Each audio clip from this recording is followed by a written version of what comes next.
Hi, my name is Bob Smith. I'm an Oracle Field Service Engineer. Today we're going to be taking a look at some service procedures on some Oracle Sun equipment. And as an intro, one of the things that we need to do is make sure that we're servicing the proper equipment. Please ask your system administrator that you're working with, your customer, to turn on the locator indicator ID, which is this top indicator right here. It should blink white, so you know which piece of equipment you're supposed to be working on. Also, please verify that the service request that you have also corresponds to the serial number that's on the request. The serial number is located here right by the locator ID, and just go ahead and make sure that's the same. And always when you're working on electronic equipment, make sure you have a static strap so you don't introduce any static shock to the equipment. Today we're going to be looking at the procedure for replacing an X4150 CPU module. Once you've identified which system to work on, the system administrator will need to power down the system. Once it's powered down, you'll need to remove all the cables and power cords that are connected to the system, and then bring the system out of the cabinet that it's in so that you can perform the service of the internal components. To replace the CPU module, you remove the top cover. You depress the fan module access door clips and lift up. Press down on this button and then use your access door as a lever to push backwards, and then you lift off the cover. Make sure you attach your static strap. The action plan should tell you which of the two CPUs to replace. You'll need to identify your CPUs. The CPUs are underneath the copper heat sinks. As you're looking towards the front of the system, the CPU on the right is going to be CPU 0. CPU 1 is on the left. We're going to be removing CPU 0.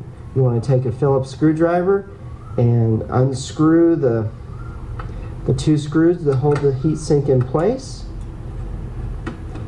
We'll remove the heatsink and place that aside.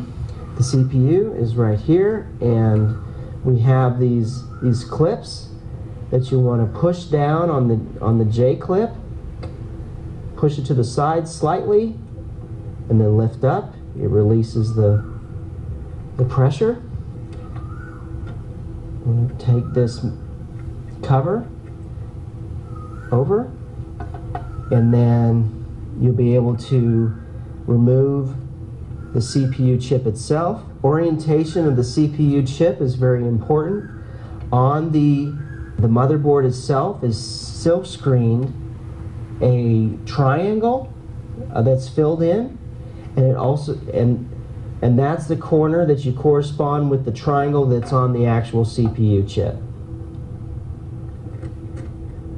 Lift up on the chip. Take your new chip.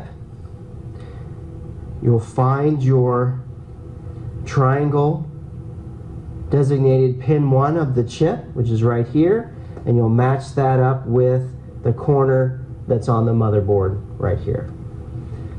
And just drop that in place.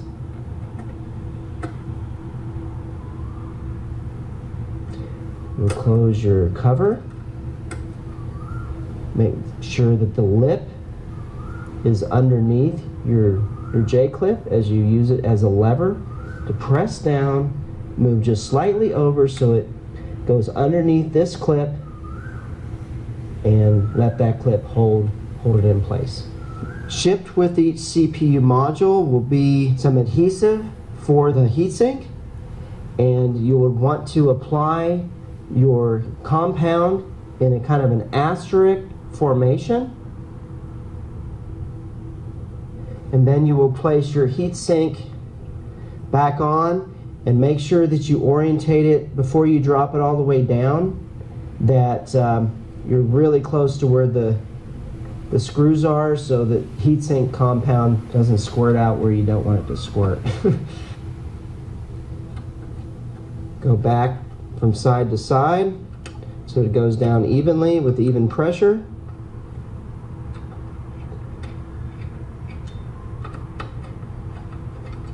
That way your heatsink compound and adhesive is distributed evenly.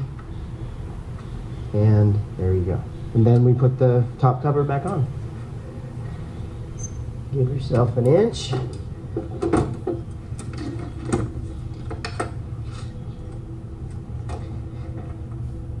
Pull towards you